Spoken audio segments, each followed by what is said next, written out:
I think a lot of kids and having grown up as well, there have been a lot of questions in my head in terms of myself, my capabilities and my abilities. Something called self-doubt is definitely something that has been an issue that I have probably faced and overcome. But I would also like to know what your view on this is. How does one overcome self-doubt, especially as a youngster? Namaskaram, Rajina. I'm glad you're growing up, huh? I know everybody is telling you, believe in yourself, believe in yourself. I would say, please doubt yourself. Whatever is going right or wrong in your life, first thing is to see, maybe it's me who caused this. Look at it carefully, if it's not you, then we look at others. The so-called confident idiots are stepping on everybody's everything and walking. Self-belief or any kind of belief will bring you confidence without clarity. The level of damage that's happened to this planet and to life around us, everything is because confidence without clarity. If you had little doubt about what you're doing, you would think 10 times before you do something, isn't it? And that would be a sensible world.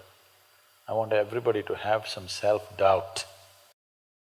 Anyway, coming to physiological and psychological growth, when we say growing up, there are many dimensions to a human being. There's physiological growth, there's psychological growth, there is emotional and other dimensions of growth in a human being. Most of the time, we measure growth physiologically and the next possibility is psychologically. See, body is a very tangible element. So it grows at a certain pace. In some people's mildly faster or slower, but it grows at a certain pace. But the psychological dimension of who you are is not such a tangible process, it's an intangible process, more flexible, more mobile or nebulous.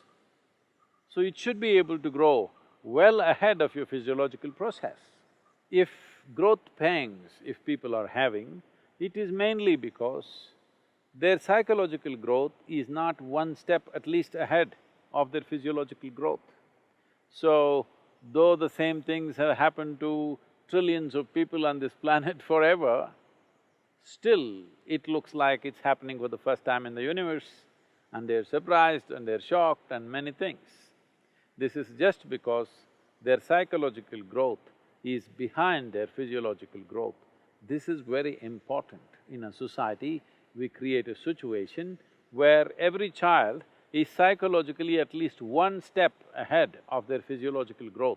If you do just this one thing in your life, you will see whether it is adolescence or middle age or old age, you will not be surprised by anything. You know how to deal with it, you know how to handle it, and there'll be no shocks and upheavals in your life for simple processes.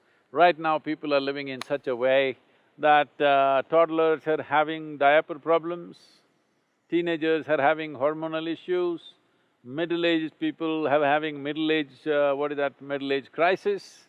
Old age, of course, people are suffering. Tell me one dimension of life people are not seeing as a problem. Life is not a problem, life is a certain process. The question is only, have you prepared yourself for the process or not?